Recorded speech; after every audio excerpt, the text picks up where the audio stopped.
बिहार में मकर संक्रांति आने के साथ ही सियासी चूड़ा दही भोज का दौर भी शुरू हो गया है। जहां दही नए समीकरणों के लिए शुभ मानी जाती है तो तिल और गुड़ मुंह मीठा कराने के काम में आते हैं। डिप्टी सीएम विजय सिन्हा के यहां ऐसे ही एक भोज में तेज प्रताप का पहुंचना चर्चा का विषय बना, क्योंकि परिवार और आरजेडी से अलग होकर तेज प्रताप अपनी अलग सियासी राह पर हैं।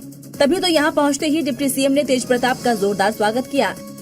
डिप्टी सीएम जी का न्योता हमने स्वीकार किया और चूड़ा दही के भोज में यहाँ हम लोग यहाँ चूड़ा दही खाने के लिए आए, अपना नया साल का शुरुआत करने के लिए आ गए। वैसे तेज प्रताप पहले भी अपने क्षेत्र के काम से उनसे मिलते रहे हैं, लेकिन मकर संक्रांति पर मुलाकात किसी नई शुरुआत का संकेत देता दिखा।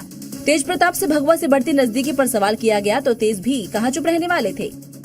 कोई बात होगा तो आपको सूचित कर दिया जाएगा। वैसे राजनीति में ऐसे आयोजनों में आना जाना बेहद आम है, लेकिन तेज प्रताप का यूं जाना कुछ खास लग रहा है और चर्चा इसीलिए हो रही है। यूपी में विधानसभा का चुनाव अगले साल होना है, लेकिन सियासी जमीन अभी से तैयार की जा रही है और उसके केंद्र में एक बार फिर राम मंदिर है, जहां राहुल गांधी के दर्शन करने की खबर से ही सियासत नए सिरे से शुरू हो गई। और अब राहुल गांधी से सवाल पूछे जा रहे हैं कि राम मंदिर जा रहे हैं, लेकिन तारीख क्यों नहीं बता रहे। सियासत की यही खास बात होती है, यहाँ हर जज्बात वक्त के साथ बदल जाती है। वहीं बीजेपी ने इसे एक अच्छी पहल बताया है। ये भी चाहे अच्छी बात है और भगवान राम का दर्शन कर कुछ इनका कल्याण ही होगा। दरअसल सियासत की गंगोत्री बाराबंकी के सांसद तनुज पूनिया हैं, जिन्होंने प्रेस कॉन्फ्रेंस में ये जानकारी दी। राहुल जी ने स्पष्ट किया था कि जब तक पूरा मंदिर नहीं बन जाता, और साथ ही साथ चारों शंकराचार्यों ने भी ये स्पष्ट किया था कि जब शिखर और ध्वज की पूजा हो जाएगी तब जाएंगे। यानी यूपी के विधानसभा चुनाव में आपको जाति धर्म संविधान वाला कॉकटेल दिखने को मिलेगा। सियासी रंगमंच पर बयानों के बाण के साथ साथ सियासत वाली चाशनी में भी लोगों को अपनी तरफ खींचने की कोशिश होगी। महाराष्ट्र में बीएमसी समेत 29 नगर पालिकाओं में चुनाव होने जा रहा है, जिसके लिए सभी पार्टियों ने जमकर पसीना बहाया और एक दूसरे पर सियासी तीर चला। यहाँ सीधा मुकाबला महायुति और महाविकास अघाड़ी के बीच है, लेकिन केंद्र में है ओवैसी, जिन्होंने कांग्रेस समेत विपक्ष की नींद उड़ा दी। क्योंकि ओवैसी के एग्रेशन से उन्हें अपना वोट बैंक खिसकने का डर सताने लगा है। बिहार में तो ओवैसी झटका दे ही चुके हैं, महाराष्ट्र में सक्रिय हैं ही, और अब नजर यूपी पर भी है और ओवैसी सबके निशाने पर है। मध्य प्रदेश के बुरहानपुर में जब एक हिजाब वाली को महापौर बनना था, तब तो उसके खिलाफ कैंडिडेट देकर के उसे चुनाव हरवा दिया था।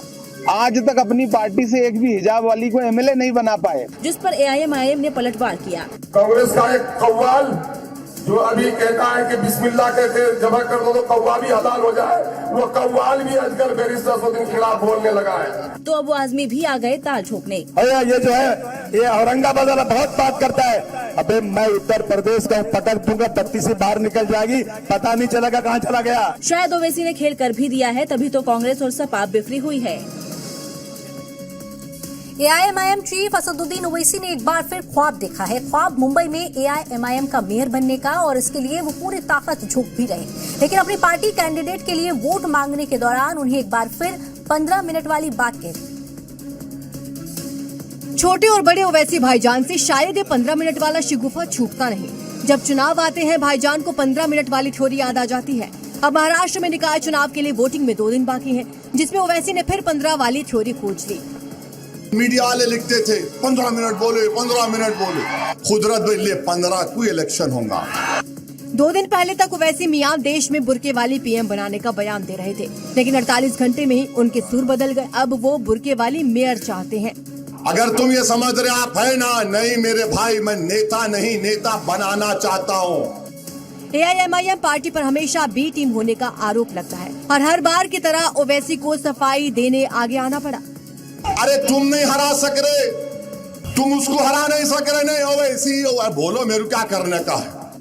यानी ओवैसी की पॉलिटिकल डिक्शनरी में सिर्फ 15 का कनेक्शन और बुर्का ही है। महाराष्ट्र में होने वाला नगरपालिका चुनाव और बीएमसी चुनाव फडणवीस सरकार के लिए अग्नि परीक्षा की तरह है और उनके मंत्री नीतीश राणे के लिए तो और भी ज्यादा। ओवैसी से लेकर ठाकरे तक को नीतीश अकेले चुनौती देते नजर आते हैं और दावा करते हैं राज्य में जय श्री राम वाला ही मेयर बनेगा। महाराष्ट्र के लोकल इलेक्शन में हिंदू मुसलमान की एंट्री तो उसी वक्त हो गई थी जब ओवैसी ने यहां लड़ने का ऐलान किया। एक हिजाब पहनने वाली बेटी इस देश की वजीर आजम बनेगी इंशाअल्लाह। इसके बाद तो पहले से ही अग्रेसिव चल रहे नीतीश राणे ने गोले दागने शुरू कर दिए। निशाने पर थे ओवैसी से लेकर ठाकरे ब्रदर्स। उनको मतदान, उनको वोट, मतलब पाकिस्तान में बैठे हुए अब्बा को वोट। ये मराठी के नाम पे आप हिंदू भाइयों को, हिंदू समाज को उनको बांटना है। और दावा किया कि पूरा महाराष्ट्र भगवामय होगा। पूरे 29 महापालिका में हमको जय श्री राम बोलने वाले ही मेयर आपको बैठे हुए दिखेंगे। देखते हैं ये दावा कितना सही साबित होगा। एक तरफ बुर्के पर सियासी तकरार है तो वहीं यूपी के बिजनौर में दुकानदार बुर्के वाली महिला चोर गैंग से परेशान है। बुर्का पहनकर दुकानों में चोरी करने वाली ये महिलाएं काफी शातिर हैं। दुकानदार को इन पर शक न हो उसके लिए ये बच्चों का इस्तेमाल करती है। देखिए कैसे चोरों का ये बुर्का गैंग दुकानदार को बातों में उलझाता है। पीछे से इनके साथ आए बच्चे सामान उड़ा लेते हैं।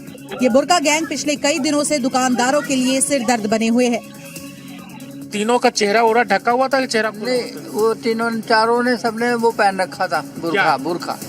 महिला चोरों का ये बुर्का गैंग अब तक कई दुकानों में हाथ साफ कर चुका है। वो जो महिलाएं हैं उन्होंने एक जगह थोड़ा करा ये काम। वो भी मैं उधर गया पनीले तो वहाँ भी जिक्र हो रहा था कि वो पता लगा किसी का टीम भी उठाया उन्होंने, चेहरा ढक रखा उन्होंने और ले गए। अब दुकानदारों का कहना है कि बुर्के की आड़ में महिला चोर बेखौफ है क्योंकि उनकी तलाशी नहीं ली जा सकती। ये बुर्के की आड़ में तलाशी थोड़ी ली जाती है हर एक की। तो बुर्के की वजह से ज्यादा चोरी की वारदातें हो रही हैं ज्यादा। ये बुर्के वाली महिला चोर इतनी शातिर है कि ज्यादातर बुजुर्ग दुकानदारों को ही निशाना बनाती है। पुलिस ऐसे बुर्का गैंग की तलाश में जुट गई है। पश्चिम बंगाल के कूच बिहार में एक चौंकाने वाला मामला सामने आया है जहां पुलिस ने एक ऐसे हत्यारे को पकड़ा है जो नरभक्षी है और वो एक शख्स की हत्या करने के बाद उसे खाने की तैयारी में था, लेकिन उससे पहले ही पुलिस ने उसे गिरफ्तार कर लिया। पुलिस के पीछे खड़ा ये वही शख्स है जिस पर नरभक्षी होने का आरोप लगा है। आरोपी फिरदौस आलम ने एक शख्स की धारदार हथियार से हत्या की थी और शव को तालाब किनारे छिपा दिया था। वो मौका देखकर शव के कुछ हिस्सों को खाना चाहता था, लेकिन इससे पहले ग्रामीणों ने उसे देख लिया, जिसके बाद पुलिस ने मौके पर पहुंचकर आरोपी फिरदौस को गिरफ्तार कर लिया और शव को पोस्टमार्टम के लिए भेज दिया। প্রত্যক্ষদর্শী কিছু ব্যক্তির কথা থেকে জানতে পারি যে তার নাকি উদ্দেশ্য ছিল সেই মৃতদেহটিকে খাওয়ার, অর্থাৎ ক্যানিবালিজম বলতে যা বোঝায় সেই ক্যানিবালিজমের কিছু বৈশিষ্ট্য এখানে পাওয়া যাচ্ছে। हैरानी की बात यह है कि आरोपी ने पूछताछ में इस बात को स्वीकार भी किया। हालांकि गिरफ्तारी के वक्त वो नशे में था। ऐसे में पुलिस मामले की हर एंगल से जांच में जुटी है, जिसमें एक एंगल नरभक्षण भी है। उत्तराखंड के पहाड़ी इलाकों में इन दिनों भालू का आतंक लोगों की नींद उड़ा रहा है। उत्तरकाशी से लेकर चमोली और रुद्रप्रयाग तक भालू की बेखौफ चहलकदमी दिखाई दे रही है। हालात कितने डरावने हैं ये सीसीटीवी फुटेज में दिख रहा है। लोग घरों में कैद रहने को मजबूर हैं। इन 3 तस्वीरों को देखिए। कहीं भालू बाजार में उत्पात मचा रहा है, कहीं सड़कों पर चहलकदमी कर रहा है, तो कहीं महिला को जख्मी कर रहा है।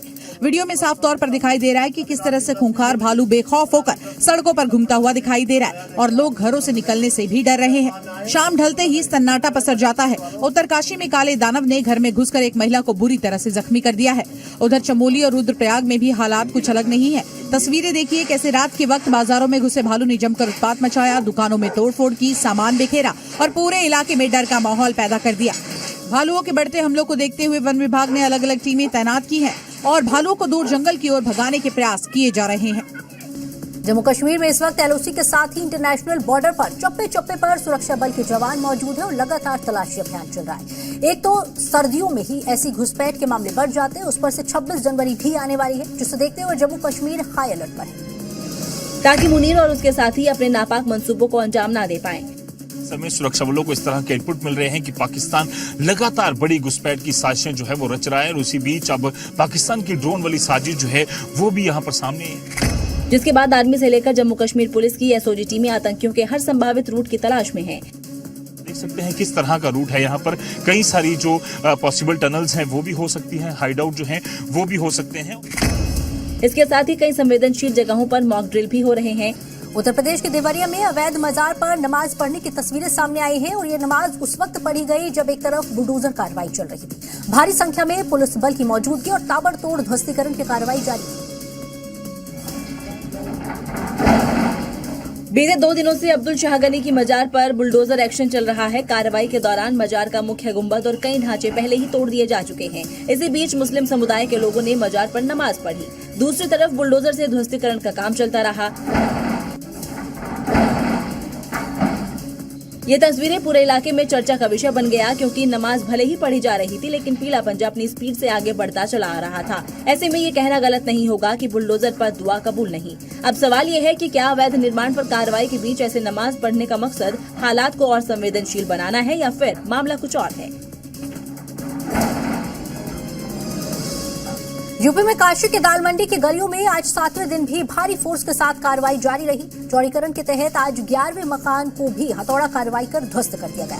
वहीं इस दौरान प्रशासन को लोगों के विरोध का भी सामना करना पड़ा। जहां दुकान के मालिकों ने हथौड़ा कार्रवाई के बीच विरोध में अपनी दुकानें खोलकर रखी थी। आज जिस मकान पर ये हथौड़ा कार्रवाई चल रही है उसी मकान के ये 2 दुकान आपको दिखाते हैं कि दोनों विरोध के चलते खोले गए हैं और सारे सामान दुकानदार ने नाराज होकर अपने ऐसे ही लगा रखे हैं। इतना ही नहीं बल्कि दुकान खुली छोड़कर सामने की मेज पर अपने नाम के साथ पता भी लिख दिया है। ऊपर कार्रवाई चल रही है और नीचे दुकान खुली रही। वहीं इस दौरान पूरी गली में मलबे पड़े दिखे। इस दौरान एक अजीब नजारा दिखा जब कार्रवाई को बीच में ही रोक दिया गया। दरअसल शव यात्रा को देखते हुए ये कार्रवाई रोकी गई थी। आज के बाद अगले 2 दिन तक मकर संक्रांति और स्नान पर्व को देखते हुए दाल मंडी में नए मकान का ध्वस्तीकरण नहीं होगा। एक तरफ जहां वाराणसी में मोक्षदायिनी मणिकर्णिका घाट के कायाकल्प को लेकर बुलडोजर चल रहा है, तो वहीं दूसरी तरफ इसका विरोध भी शुरू हो गया। मणिकर्णिका घाट पहुंचे लोगों ने बुलडोजर कार्रवाई रोकने की कोशिश की। इस दौरान प्रदर्शन कर रहे लोगों की पुलिस से नोकझोंक हो गई। विरोध करने वालों को पुलिस हटाने लगी। डीएम साहब के पास रखिए ना, डीएम साहब को ज्ञापन दे दिया जाएगा। यहाँ तो अपनी बात को रखने दीजिए, वही दीजिएगा बिना परमिशन के। ये देखिए परमिशन नहीं था, इसकी वजह से यहाँ पे आगे बढ़िए। देखिए हॉट टॉक यहाँ पर शुरू हो गई है। पुलिस द्वारा लगातार समझाने की कोशिश हो रही है कि यहाँ पर किसी तरह के कोई प्रोटेस्ट नहीं होने दिया जाएगा, किसी भी तरह की भीड़ को इकट्ठा नहीं करने दिया जाएगा। दरअसल प्रदर्शन कर रहे लोगों की शिकायत है कि मणिकर्णिका घाट में बुलडोजर कार्रवाई के चलते छोटे छोटे मंदिर और मूर्तियां टूट रही हैं। उधर प्रशासन का कहना है कि मणिकर्णिका घाट में प्रदर्शन कर रहे लोग बाहरी हैं। निश्चित तौर पे कुछ न कुछ तो लोग होंगे, बाहरी तत्व होंगे। दरअसल मणिकर्णिका से सिंधिया घाट तक कॉरिडोर प्रस्तावित है, उसी के लिए यहाँ बुलडोजर चल रहा है।